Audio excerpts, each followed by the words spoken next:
करीब पहुंचे हिमाचल के कर्मचारी। नमस्कार, मैं पल्लवी शर्मा और आप देख रहे हैं दिव्य हिमाचल टीवी।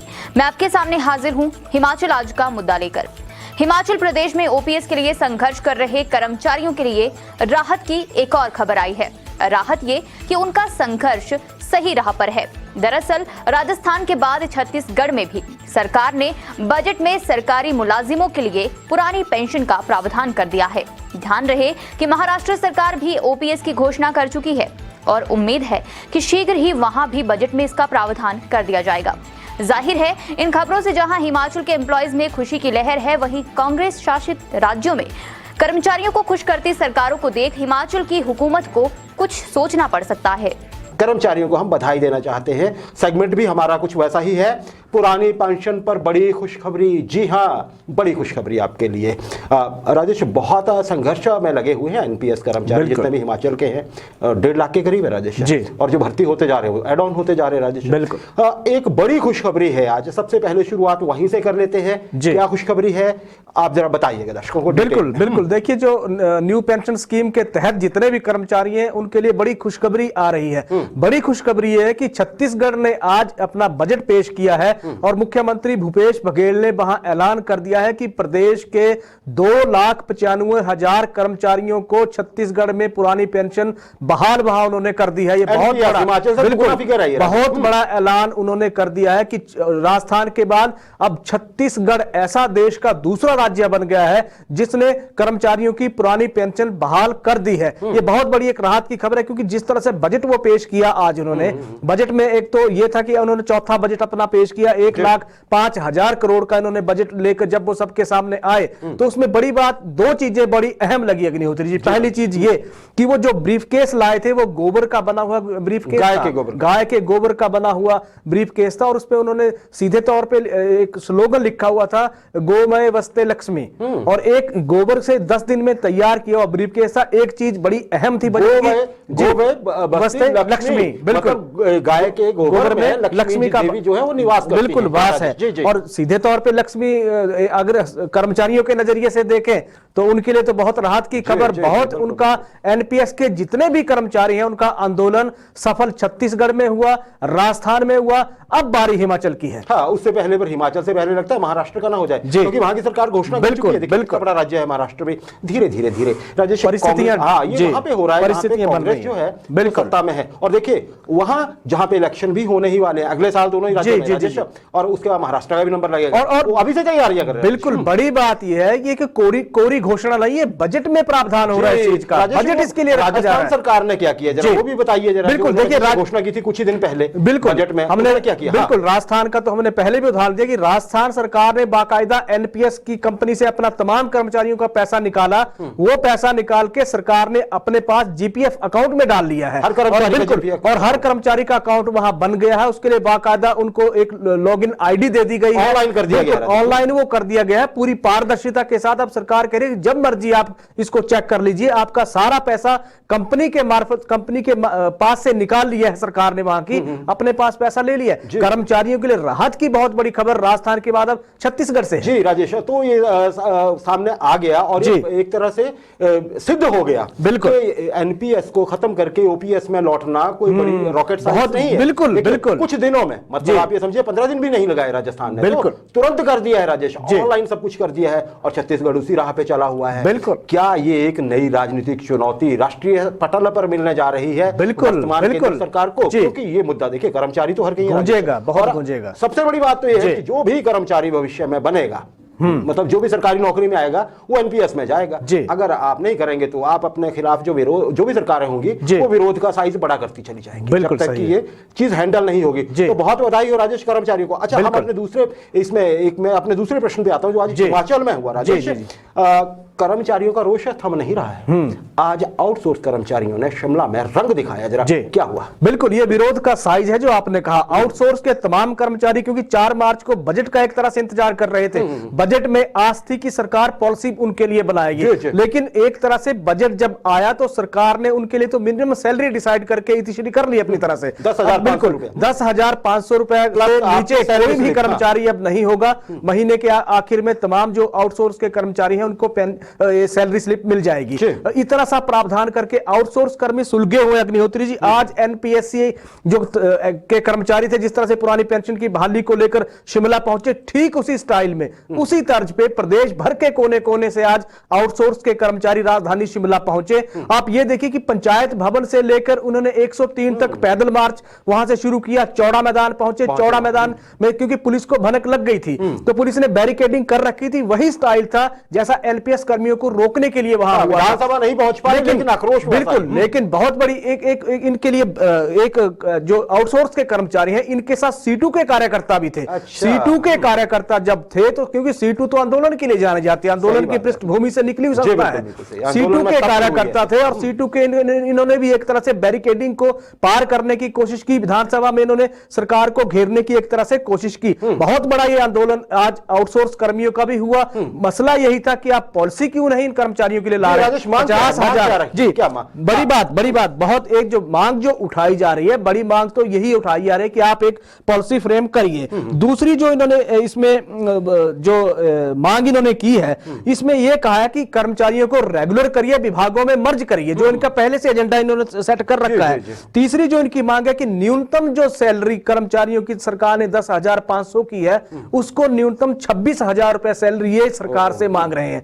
ये कह रहे हैं कि महंगाई के इस दौर में गुजारा करना मुश्किल है, बजट में सीधे तौर पे हमारी अनदेखी हुई है, इसीलिए आज इन्होंने सरकार के खिलाफ एनपीएस के कर्मचारियों की तरह ही बहुत बड़ा मोर्चा खोल के रख दिया राजधानी शिमला में। जी राजेश, देखिए अगर आप एनपीएस कर्मचारियों को देखिए तो वो है लगभग 1.5 लाख। बिल्कुल बिल्कुल। और ये जो आउटसोर्स है ये 50,000 का वॉल्यूम है, सरकार का कहना है ना राजेश। 2 लाख से ऊपर ये आंकड़ा बढ़ता जा रहा है।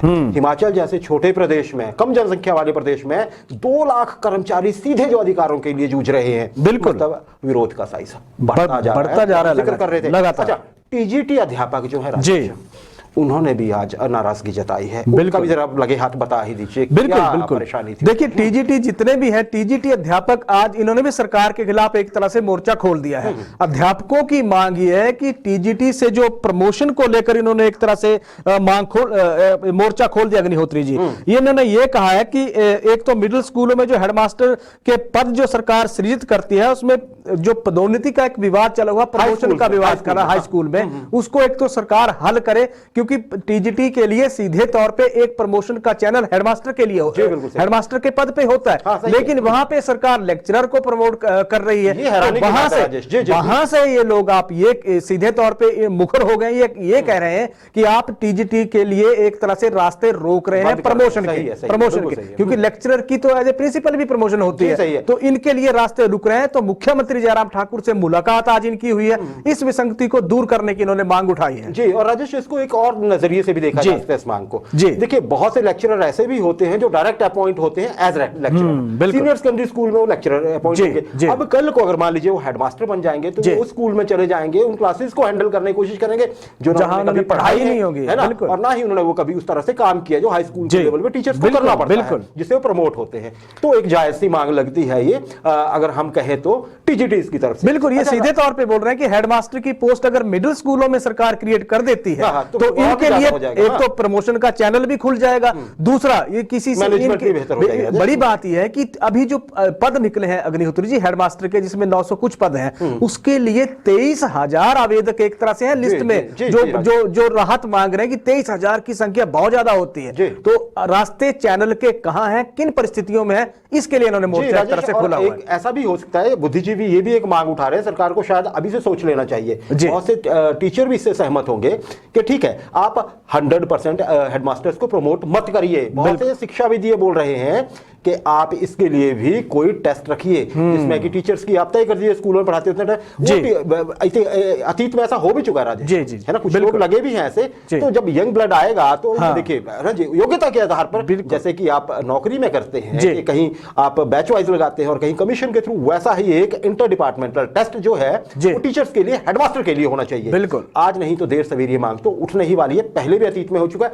सब कर्मचारी से सहमत नहीं होंगे, हम भी जानते हैं, लेकिन हमारी बात नहीं है, ये शिक्षाविदों की बात है, शिक्षा क्षेत्र की बात है, अभिभावकों की भी बात है, वो ऐसा चाहते हैं। सरकार क्या देखेगी इस बारे में देखना होगा। अच्छा राजेश, आज आंदोलन की हमने बात की है दोबारा से, तो इससे तो ये लग रहा है कि जो एनपीएस के खिलाफ जो सरकार ने सख्ती दिखाई थी ना, लग तो ये रहा है कि वो काम नहीं आई है फिर, क्योंकि नहीं अगर वो काम आई होती तो आउटसोर्स आज क्यों कोशिश करते अपना विरोध इस तरीके से जताने का।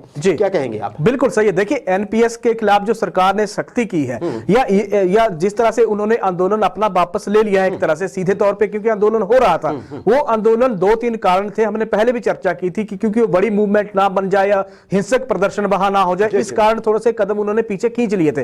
अब जिस तरह से आउटसोर्स के कर्मचारी सामने आए हैं, आप कुछ दिनों में देखिए एनएचएम के कर्मचारी जितने भी हैं मांग उठा रहे हैं, एसएमसी के टीचर कह रहे हैं कि सिर्फ 1000 रुपए सैलरी बढ़ाने से काम नहीं चलेगा। इसके अलावा आप बात कर लीजिए आईटी वाले टीचर बोल रहे हैं, वो कह रहे हैं कि पॉलिसी हमारे लिए आज तक नहीं आई। तमाम ऐसे कर्मचारी, बेरोजगार भी है, बेरोजगार बैकडोर से एंट्री देके लोगों को आप विभागों में ला रहे हैं, सरकारी नौकरी पर हमारे आप बिल्कुल बेरोजगारों के लिए तो नौकरी निकली नहीं है, जिसका जेई सिविल का उदाहरण हमारे पास सबसे एक प्रमुखता से उदाहरण हमारे सामने, राजस्थान में भी आज बहुत सारी बिल्कुल। इसीलिए अब आउटसोर्स के कर्मियों का आंदोलन ठीक उसी स्टाइल में था अग्निहोत्री जी, जैसा आंदोलन एनपीएस के कर्मचारियों का था। दबाव उन्होंने भी बनाया, दबाव एनपीएस के कर्मचारियों ने भी बनाया था, न्योता सरकार ने एनपीएस के कर्मचारियों को भी दिया था, न्योता आउटसोर्स के कर्मचारियों को भी सरकार ने दिया कि आप आइए बातचीत करते हैं, मामले को सुलझाते हैं। अब होगा क्या आउटसोर्स के कर्मचारी मान जाएंगे नहीं मानेंगे, ये परिस्थितियां बाद की, ये चीजें बाद की बात है।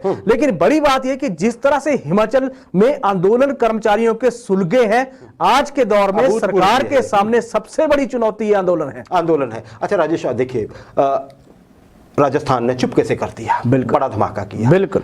छत्तीसगढ़ ने घोषणा करके किया बाकायदा, छत्तीसगढ़ ने भी कर दिया, महाराष्ट्र ने घोषणा कर दी है।